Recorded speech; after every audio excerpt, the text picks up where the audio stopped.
Well. Good afternoon. How you all doing? You can talk back. Yeah, don't feel that this is like you're watching Love Island, where you've got to be passive and everything. This is the...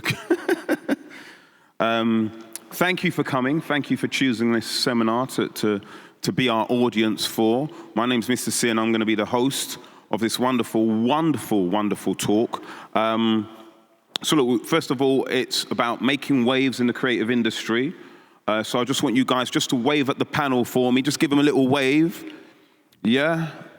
These guys are not playing ball at all. You're just like, no, checking, what is it, Instagram, Tinder you're checking? What is lovely jubbly. So we're here for the Creative Festival and Careers Fair. It's sponsored, this particular seminar sponsored by Saatchi and Saatchi. So can we give them a round of applause, please? And we're here to talk about accessibility as regards to the Career Canyon. Now, I want to say first and foremost that we have a wonderful panel here, ladies and gentlemen. These human beings are the finest in creativity. Over on my extreme left, we have Professor Lawrence Zeegen. Let's give him a round of applause, please. He's not impressed. Give us a little bit more. Absolutely fantastic independent coach and consultant. Next to him, we have Fergus Waddell, head of growth at Saatchi and Saatchi. So give him a big round of applause, please. And to my left, we have the wonderful Martin Allen Morales, ladies and gentlemen.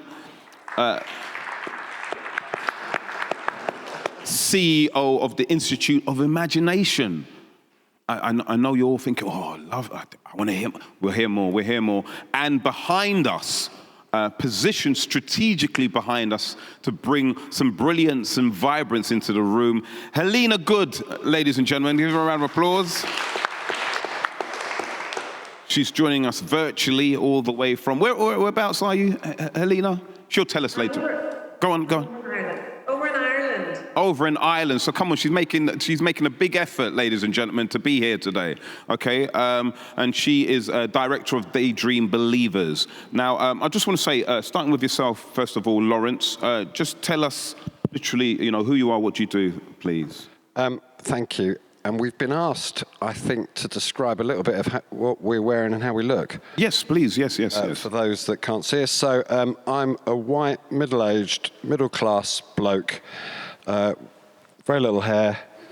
For those of you that know me know that I'm very tall.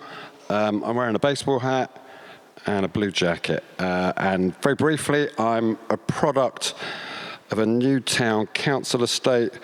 I was schooled in the 1970s at the local state school and went to London art schools during the 1980s, Camberwell and the Royal College of Art. And I've spent 30 plus years teaching in and running design schools. I've written 9 books on contemporary design, and I've illustrated, something like 1,000 commissions. I'm dad to 3 boys, 1 daughter. The eldest of my kids, or the oldest of my kids, is a millennial. The youngest is a Gen Alpha, and a new addition to the Gen Alpha family. I became a grandfather 2 weeks ago. And somewhat related to my grandson and my daughter, my research interests now are Gen Alpha and how they will inherit the planet and make the future brighter for us. The oldest Gen Alpha kids are currently 12, 13, so they will be adults in 4 or 5 years' time. That's me. Thank you. Fergus. Hey, I'll do the same thing and describe myself. So I'm Fergus. I'm a 32-year-old white man wearing a white jacket, blue trousers, and white trainers. I've got a white jacket and not blue. I'm here, so I'm head of growth at Saatchi and Saatchi. I grew up in Scotland, in Edinburgh. Spent my entire childhood, teens, and early 20s, desperately trying to work out how to work in the creative industries in London. Worked in a few ad agencies in Scotland, and eventually managed to get a job in Saatchi, where I've been for 8 years now. Head up the kind of growth and business development team. And the other reason I'm here, we've set up, along with my colleague Alice, who's sitting in the crowd, we set up Upriser, which is a program where we bring creativity and our creative smarts into the classroom. It's an open source program where we get creative companies all over the UK to actually go into schools, bring creativity in the classroom. So it's something we've been doing for the past 3 years, and is like a particular passion project of Saatchi's and also myself. Hey. Thank you. And Martin? Hello, everyone. I was born, I'm 5'10", dark hair, brown skin, of mixed race, that's indigenous Peruvian and English, white. I'm wearing a salmon shirt and some khaki trousers and some black trainers. I was born in Peru, in Lima, to, as I mentioned, my indigenous grandmother and my working class English father that came from Leicester. And as I grew up, I watched, through a relative privilege myself, thanks to my father going to university and getting a job in accountancy and traveling to Peru, I grew up watching poverty and inequality through the line of my grandmother and her family and her village in the mountains. We also grew up through violence, through the Shining Path guerrilla movement. So that was quite a tough upbringing in a way, but sort of enlightening in terms of my approach, in terms of life. And so when I arrived here, fleeing that violence with my dad and my sister into a small town in Leicestershire where Thatcher had closed all the mines, a place called Colville, I suffered from racism, deep racism, for a whole year. That was 1984, and I'm very sad to say that only 6 months ago I looked at the Ofsted report of that particular school, and they still have massive problems with racism, and they'd been downgraded because of racism. So that really that path shaped my career, my work. It was through food and through music in particular, and those as creative outputs, and me engaging in those and learning about those that sort of made me follow lines in terms of work and have curiosity and be creative, be entrepreneurial, but work myself up from making the tea at a record company to then running it, to working for Steve Jobs at Apple and starting iTunes Europe from scratch, to running a business for Disney in EMEA, the music business there, and to then starting my own restaurant business, sustainable restaurants business called Ceviche and Andina, which I'm glad to say I met Dane Baptiste in the VIP room, and he says, "I've been to that restaurant, love it." So that was one of my gigs before, and one of my restaurants. I'm blessed to say that I started.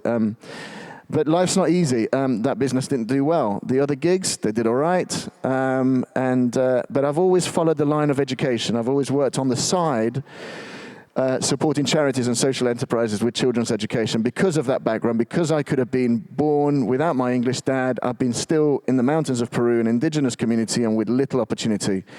Now, the inequalities that we see in our doorstep here in the UK are vast, and there are parallels, sadly, in a first world country. So for the last few years, I've been part of several education charities, and in the last 2 years, I've taken the role of CEO of the Institute of Imagination.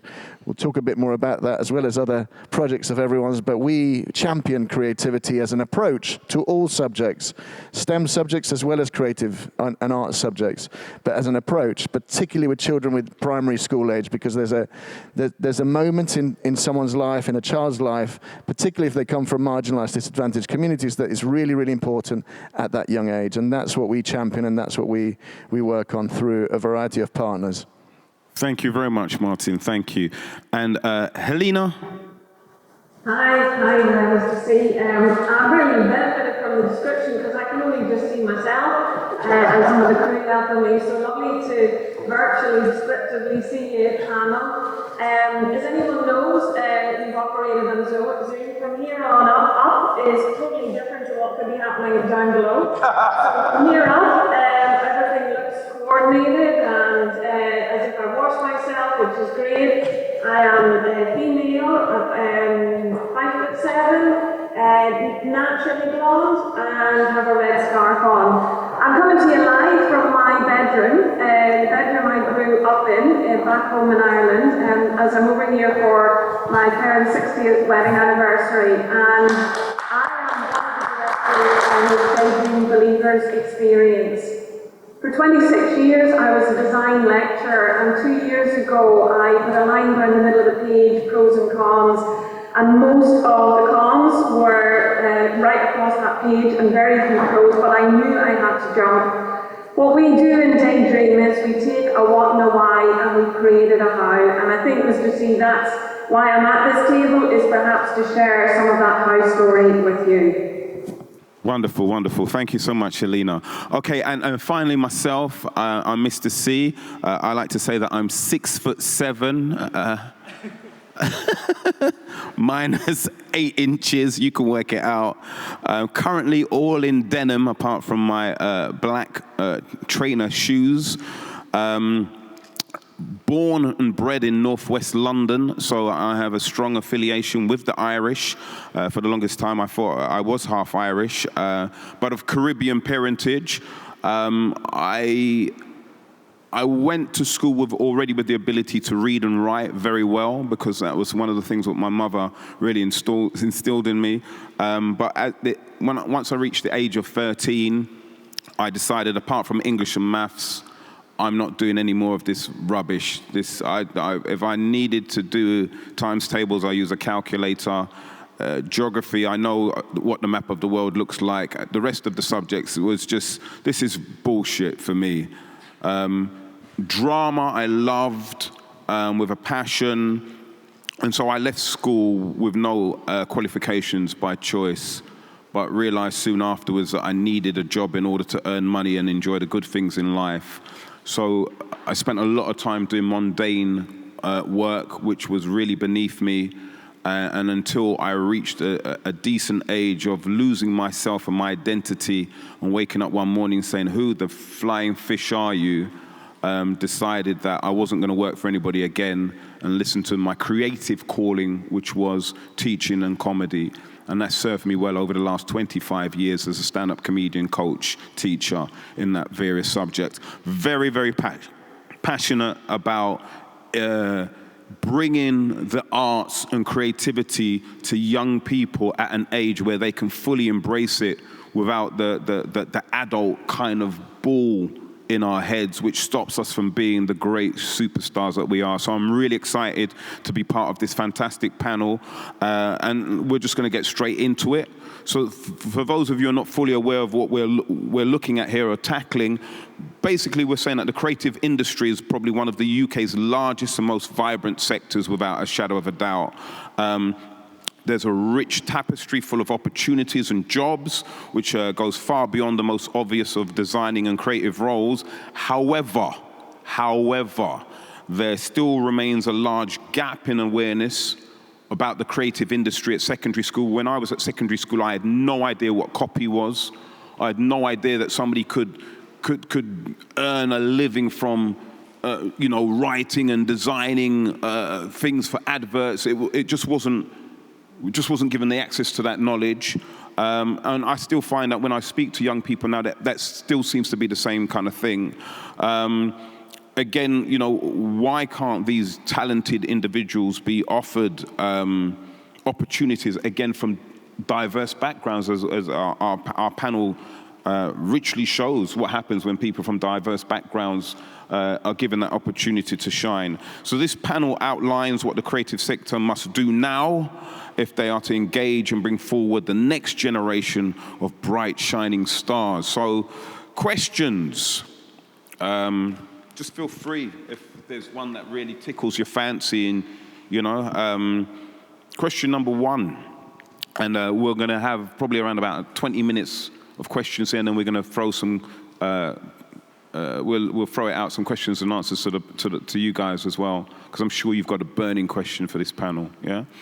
So question number one: do you think the creative industry are too focused on short-term vanity projects, i.e., like when, how can I say, we get an industry executive and he starts presenting to younger creatives or students on their amazing 30, I'm just using 30 here as an example, not anything to do with yourself, their 30-year career, rather than, like strategic programs that are aimed to develop and create a more robust, longer-term relationship with educational institutions.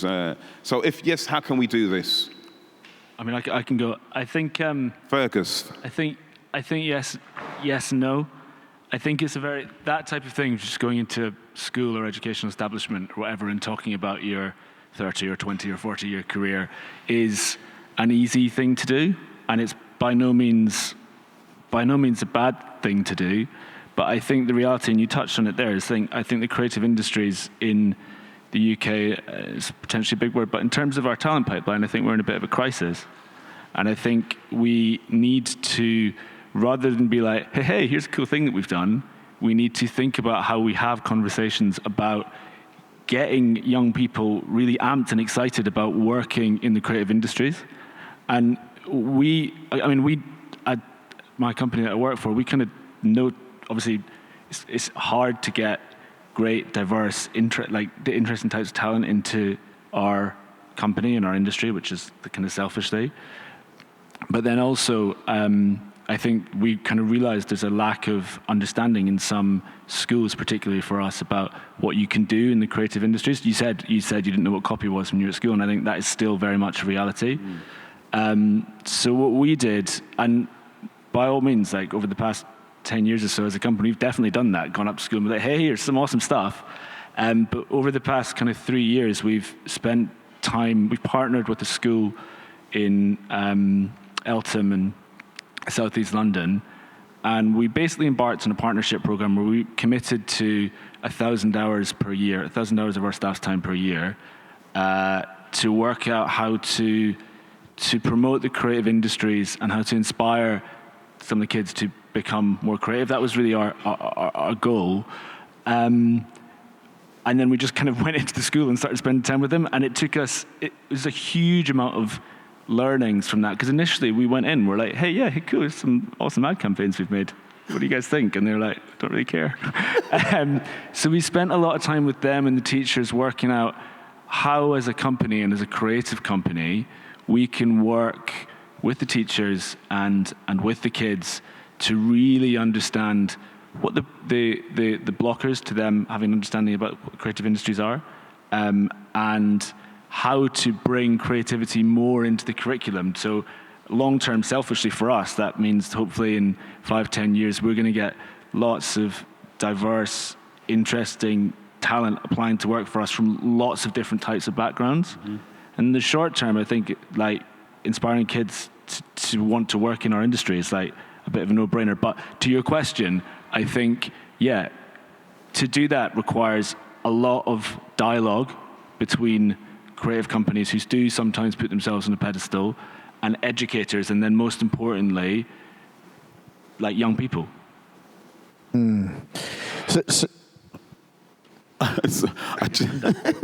know Lawrence had his hand up first, and I'll come to you afterwards, Martin. So just very quickly, the biggest challenge, yes, it's fabulous when hugely talented individuals step back into design schools, art schools, and talk about a fabulous 30-year career.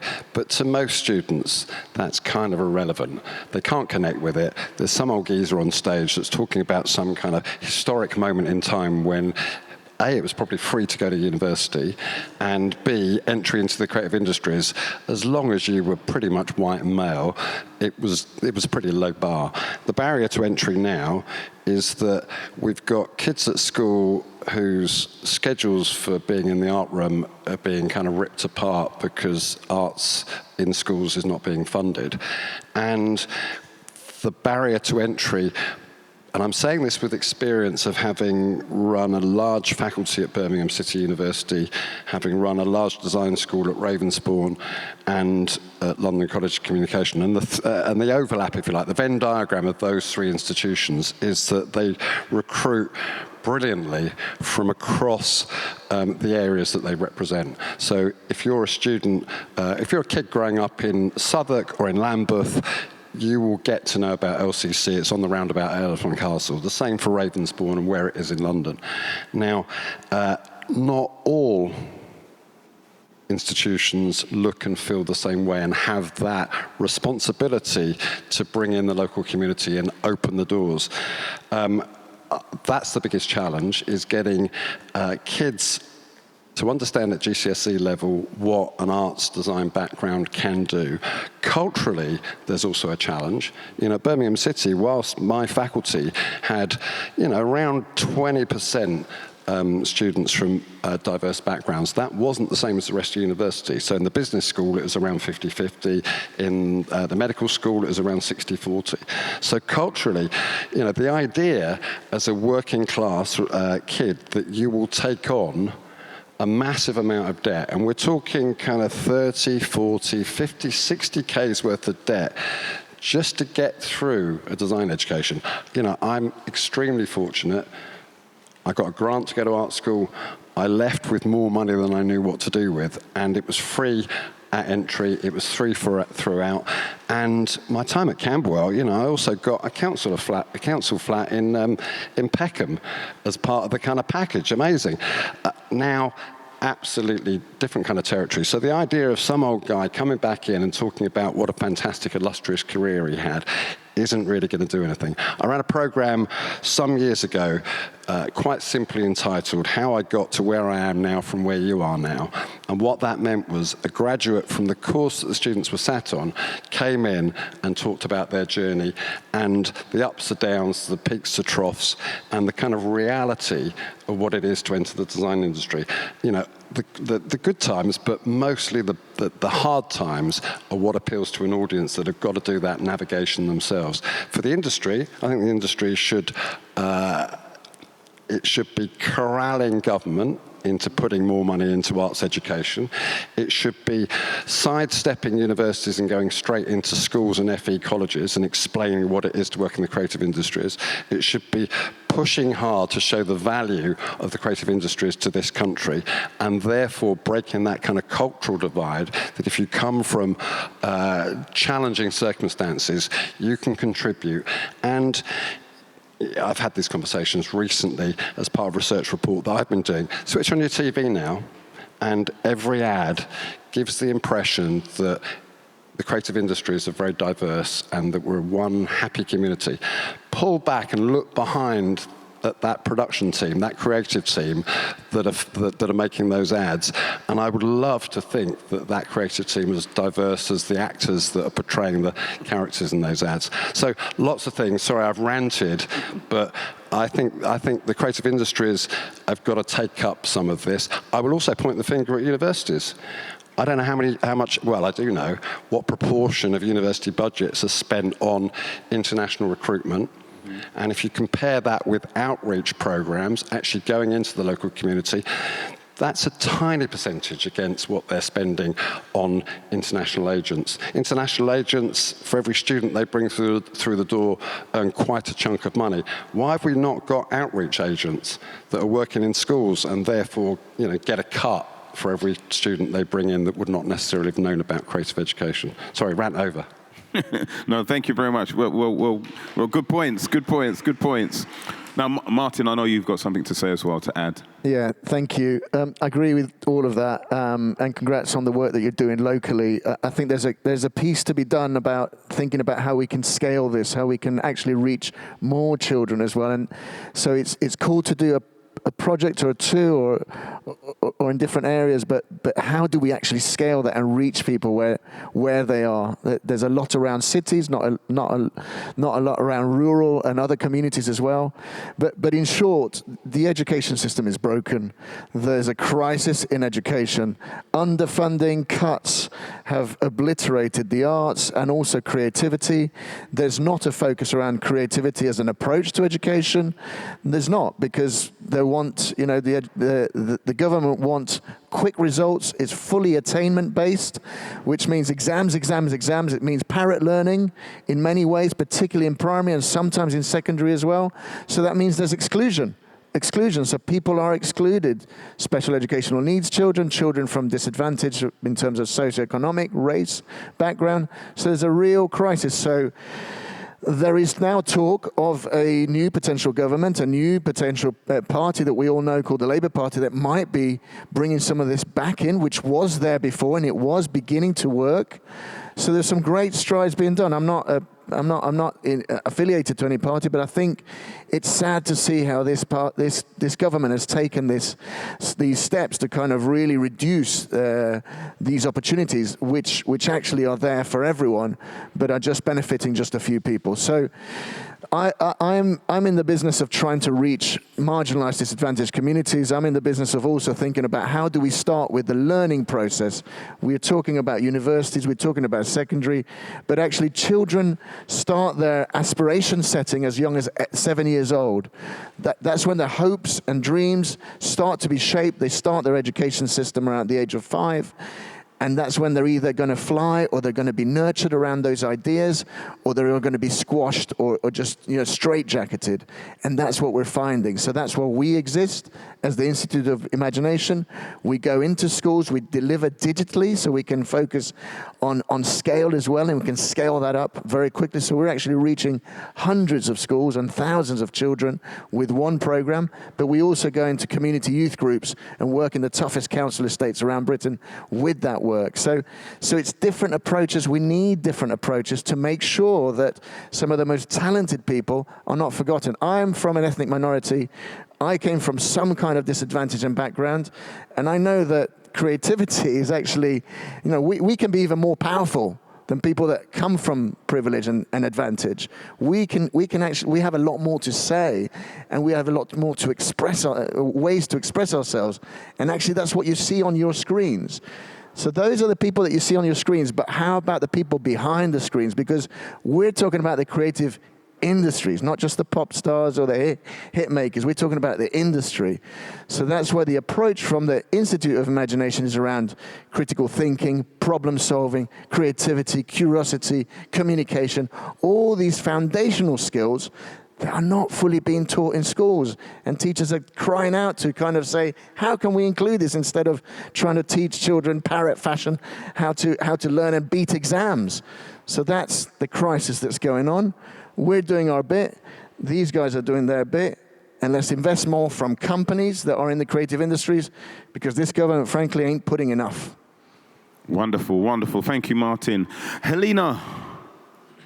I think that it is interesting when you talk about a robust relationship in that question. And I think when I look at my story, our story is about a how. And what I thought would be quite good is to just show you what that how looked like. So with your permission, Mr. C, I'm just going to share my screen. Gladly. Hopefully that works. Let me just get to you can see that. So one of the reasons I put Sir Ken Robinson up here on the screen is his call to action, and I think it's a call to everyone in the room today, that we need to see ourselves as part of the system, that we need to stop working in our silos, we need to collaborate, and he had a call for a revolution. As I said, DayDream Believers is a not-for-profit organisation that is one of the hows, and it's been so inspiring to virtually meet the rest of you guys on stage. I'd love to connect with you and find out more and collaborate. Our mission has been to talk to partners, to talk to agencies, to look at ways that we could build and create experiences that teachers, very much like the work you're doing there, Martin, can just download and put into the classroom for free. But we realised that for us to change and have impact, we needed to look at the senior phase in secondary schools, because otherwise in the creative industries we're just a guest appearance. And what we want to become is centre stage. Every part of the World Economic Forum is pointing in terms of their future skills to creative thinking, problem solving, critical skills, not a mention of maths. And what they're talking about is a way forward for the future workforce. So what we've managed to do is to create a new qualification in Scotland, the equivalent of a GCSE and an AS.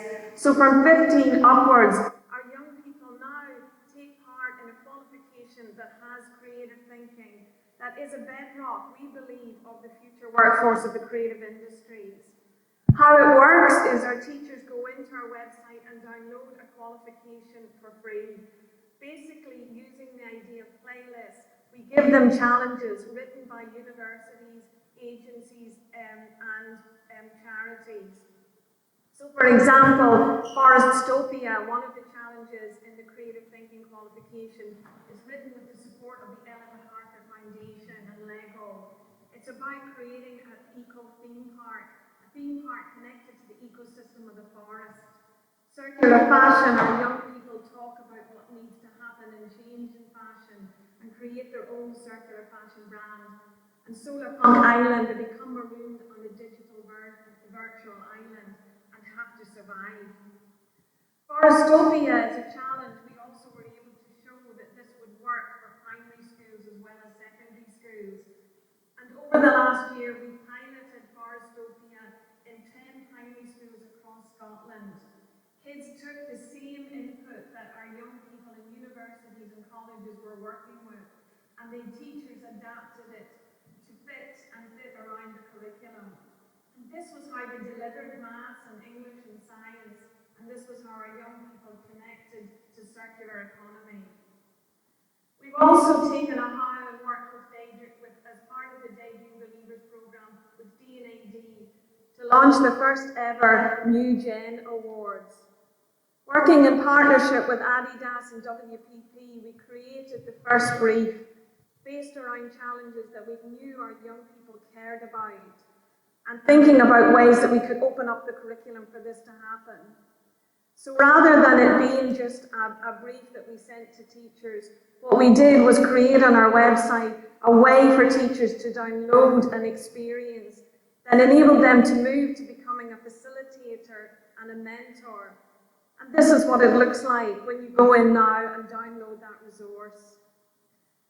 When we came to the judging of this, I don't think any of us imagined we would see what we saw. And what happened when we saw the space opening up in the curriculum, that we said to our young people, we don't know what the outcome will be, come up with a game that you think will enable 11 to 14-year-olds to thrive. We saw things like their opinion on lasagna and mushrooms. And we also saw that Ryan Reynolds was important to them. But somewhere in the little sketches, as you can see here with the chicken riding, we saw moments of genius. So what we were able to do was to take 5 winners, so 5 first ever D&AD New Gen winners. And this is what that story looked like.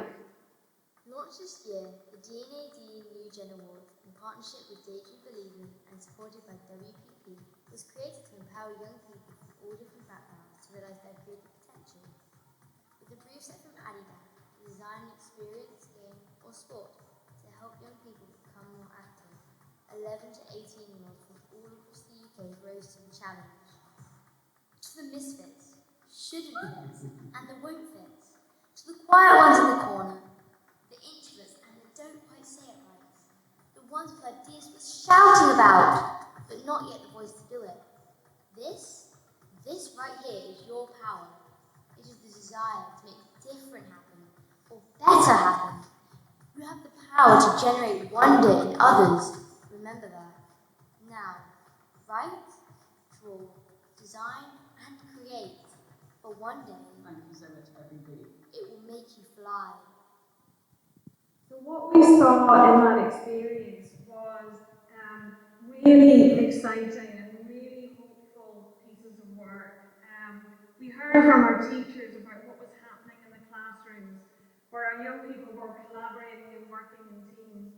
And we saw really simply what happens when you just say to people, here is a way to change, here is a way to take center stage, here is a way for you to talk about something different in the classroom. And I do think, I'm agreeing with what Martin and Fergus are saying, the only way that we are going to change that relationship is for us to think about how do we take on and become part of the system, and how do we support our teachers in our schools, how do we personally, every person sitting in this room today, how do we develop a robust relationship? So just to see that's an answer, I think, to the question 2. What do you think, and see that's working? We'd be open to working with other people and obviously collaborating and developing on it. Fantastic work, fantastic, Helena. Okay, so look, Lawrence, you've written a report recently. Tell us a little bit about that report, please, sir. What was the findings? So, I was approached by Represent, who are an agency that place people with creative industries, and So just give me, can everybody hear him clearly? Can you? Yeah, I don't think he's. Do you want to go really close? How's that? Okay, so very briefly, I was approached by an agency who place people into the creative industries, and that's from graduates right through to people that have been in their careers for 30 years. And the challenge that they were being set was by their clients. Finally, the creative industries were waking up to the fact that there wasn't enough diversity, inclusion, that the candidates that they were seeing all looked and sounded exactly the same. And they were saying, Mike, you run Represent, show us more diverse clients. And Mike was saying, well, I can only show you what's representative of what's coming through from design schools and what's out in industry. So industry jumped up and down and said this has to change, but didn't necessarily take on the responsibility themselves, expected the kind of in-between, if you like, the headhunters to do the work for them. So Represents, probably just before the pandemic, did a report on around diversity and inclusion in the creative industries. They wanted to update that, and they wanted to find out post-pandemic what this looked like. So I interviewed lots and lots of people across the creative industries, had them talk about their experiences, the good, the bad, and the ugly, and some of those experiences were genuinely ugly. But as part of it, I also looked across the landscape to see what was being done by organizations, what was working, and there are some fantastic things that are working across creative industries to get inclusion and diversity onto the agenda. I worked very closely in the past with a chap called Simon Fanshawe, who was a broadcaster and runs a company called Diversity by Design. Now, Diversity by Design likes to look at diversity through the lens of difference rather than diversity, because diversity conjures up all sorts of connotations. And they like to look at dividend models rather than deficit models. So what's the dividend if you employ staff of difference that bring different opinions, different backgrounds, different cultures into the work environment? How do you expand on that, and how do you in the first instance, when I was commissioning Diversity by Design to work with me when I was recruiting into the design school at Ravensbourne, it was, okay, you recruit using the same ads in the same places to the same audience over and over again. Are you surprised that you get the same candidates coming forward? And that was a kind of light bulb moment for me. So we worked on how we changed that language, where we placed those ads, and what the expectations we had of those candidates in terms of background. So where we may have been looking for a PhD or a master's, we were looking for other things. And we were looking for areas that people would bring difference into the faculty. That's just one tiny example. Creative Access, I looked into the work they're doing. Since they formed, they've had something like 2,000 paid internships. 92% of those went on to find permanent work. So organizations like Creative Access are putting their money where their mouths are working directly with young people and bridging that gap between young creatives and the creative industries. And the report goes into, many others doing the same thing. What I found to be lacking was some kind of unifying body that brought all of these great organizations together and had them share what they do and share their details, share their data, and share learnings, if you like. That's a really good point, I think. I think in the process of the past 4 of us speaking, we've all talked about all of us working on different initiatives, which to a degree have kind of the same aims. And I think, to your point, if you've got a government at the moment which is basically over-investing and telling everyone they need to do STEM, which is great, but it's over 100 billion. We make each year out the creative industries more than 100 billion quid. So I think it's economically not right to not be promoting creative industries. So if structural organizations are going to help us, then I think there does need to be, to your point, we do need to take it into our own hands. And I think there's a lot of things going on. There's a lot of initiatives, and a lot of people that work and love the creative industries have a similar point of view. And I think if the government's going to help us, there does need to be a sense of collective action of if we keep going as we are, we're going to have a massive talent crisis for one of Britain's biggest economic outputs, and actually historically one of Britain's even the past 10, if you think about 10 years ago versus now, on a global stage, Britain, I think, has had more cultural clout.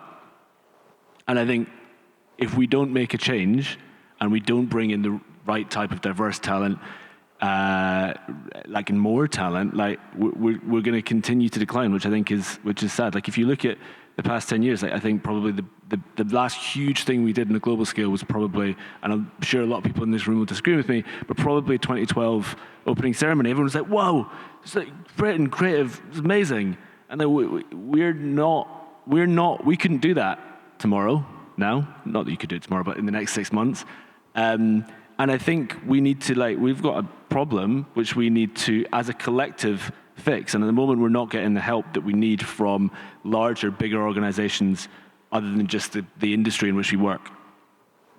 Okay, thank you. Thank you so much for that, Fergus. So, Martin, in your opinion, what is the biggest block to generating greater awareness amongst young creatives or students of the creative industry? I think I touched on this before. The idea of the creative subjects have been cut. The funding has been cut right from primary into secondary as well. So that is a block. So how do we unblock that if we've not got a education system that's going to support that? Industry has got to help because the industry depends on talent. So you've got to make investment right from the very beginning. Awareness can be reached also through understanding what other roles are available, not just frontline roles that are camera-facing, shall we say.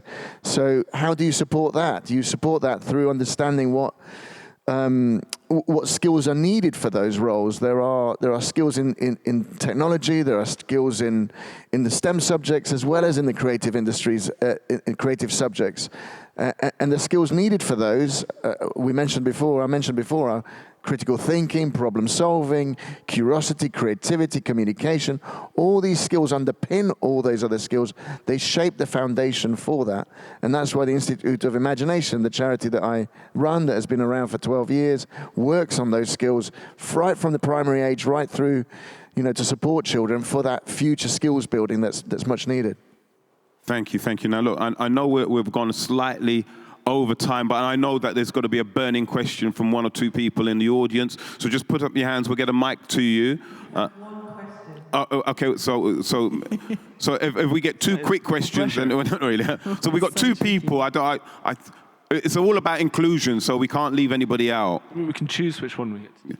Right, okay. Just say your name and ask your question, please. Sure. Hi, everyone. My name's Geeta, and just to give you a bit of a background, born in East London, state educated, but I've had 3 decades as an educational psychologist, and before that I was a teacher working as the arts coordinator for the school, so really passionate about this area. Really heartwarming to hear all of your thoughts.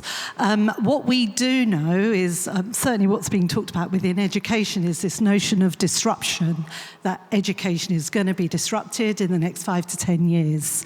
So I was just wondering, I was hearing about, you're doing work to fill in the existing curriculum and the existing system of GCSEs, but are there any plans to almost create an alternative sort of system as well? Because for me, I see all too clearly young people who really, the current system is not working for them. So are there any plans from all of you wonderful people, in terms of creating something that other young people who are currently not engaged by the current system can access? And just try and keep it really concise, if you can, please.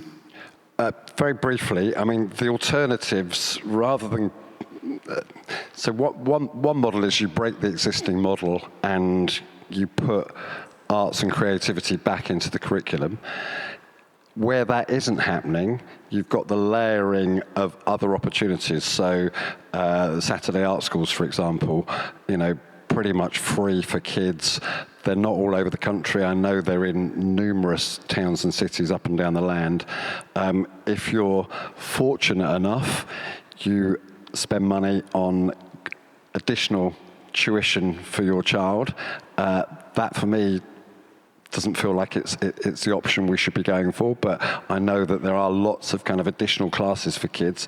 But I come back to breaking that model and putting creativity and arts-based subjects, and I include music, which has been drastically cut from the curriculum, drama, creativity in all forms. But I also come back, and the comment was made earlier, that we're not teaching kids creativity, but we're not being creative in the ways that we teach. So I think there needs to be a kind of radical rethink of what it is to be involved in education. It's part of the work I'm doing with a group called Design Thinkers Spain, where we're working with small organizations to get them to rethink how Gen Alpha need to learn and how millennials need to take responsibility for delivering that education. But it needs to be broken. So I know, Fergus, you've got something to say as well. Try and keep it brief for me, please. Really fast. I think it's a really interesting point because while in what we do we're not going to be able to change the curriculum, however, in the world in which we're moving to, I think you talked about learn and repeat type learning, and I think the more that technology does the learning, if you break down the definition of what creativity is, it's about solving problems and thinking about things in new ways.